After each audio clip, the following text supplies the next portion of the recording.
Welcome to another video from the Heart Factory.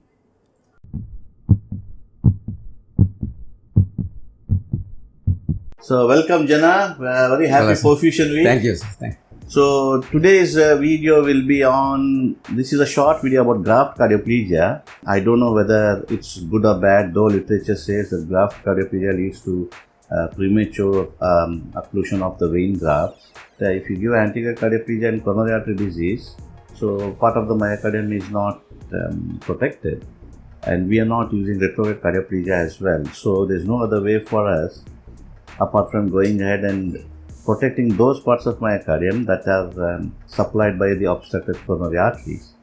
So to make understanding easy, we have Janardhan, a senior perfusionist with great experience, and he'll be just telling us about the difference between antegrade cardioplegia, graft cardioplegia, and the basics one has to understand with regards to the graft cardioplegia. So, Jana, happy Perfusion Week. Yeah, thank you. Since 1953, without perfusion, I must tell you, ladies and gentlemen, there's no cardiac surgery. So, a great respect to all our perfusion colleagues across the globe. Yeah. So, Jana, what is the difference between antegrade root cardioplegia and graft cardioplegia? So in antegrade root cardioplegia, we are infusing the cardioplegia through the root. So from the root, both the ostia are being infused. The whole of the myocardium is being infused. So in that case, the pressure should be for the first dose 90 millimeters of mercury. Excellent. And for 90 millimeters of mercury, it will take up about 250 ml to 400 up to 400 ml per minute of cardioplegic infusion. Oh. Only this much amount of flow we can generate 90 millimeters of mercury. So this is this is in the case of antegrade root cardioplegia. While in giving through the grafts, because only a particular region of the the myocardial territory is being involved in the graft that is being infused, the flow rate will be accordingly lowered. Okay. So for example, if you are infusing the cardioplegic solution in LAD, then normally it would be 90 to 120 ml per minute.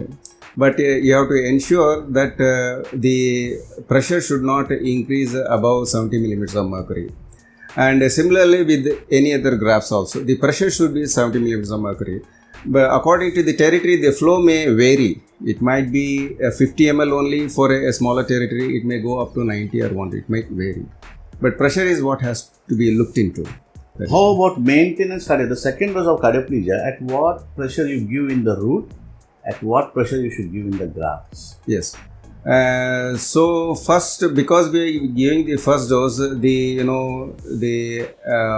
vasculature is still in a normal status in its vascular tone. So that requires the regular, about 90 millimeters of mercury or 100 millimeters of mercury for a first dose. But when it comes to second dose, the pressure will be reduced to 70 millimeters of mercury. So not much of pressure is required then. So if you give more pressure, then the myocardial edema will take place. Pressure is low because the heart is already supple. The same applies to graft cardioplegia? Even graft cardioplegia, the same applies. First we gave at 70. Yes. When the heart is still beating, yes. For example. Yes. What will be the maintenance pressure? About 50. For grafts. Second dose. So you can make out when you are giving cardioplegia through the graft, whether the graft is patent or not. Yes. Isn't it? Yes. So if there is obstruction or if the anastomosis is not good, you can make out in your... Yeah, I can make out. If you give more flow, does it contribute to edema? Yeah, more flow, the question of, again, the pressure relationship also. We have to look into the pressure. Go beyond the pressure. Beyond that pressure. And it will not allow also. Yes, it will not allow also. So, excellent, Jana. Fantastic. So, I would request you all to have some insight about graft, giving cardioplegia through the grafts. The literature says that, as I said before, that it leads to obstruction of the grafts. People with experience or all the colleagues with experience, please leave your comments whether this leads or this is a good practice or not. If you like the video, please click the like button and subscribe to our channel. Also click the notification bell just to be notified of our video well in time. we are already continuing the series on cardiopulmonary bypass. The next will be about cannulation. We posted about venous cannula some 3 weeks ago.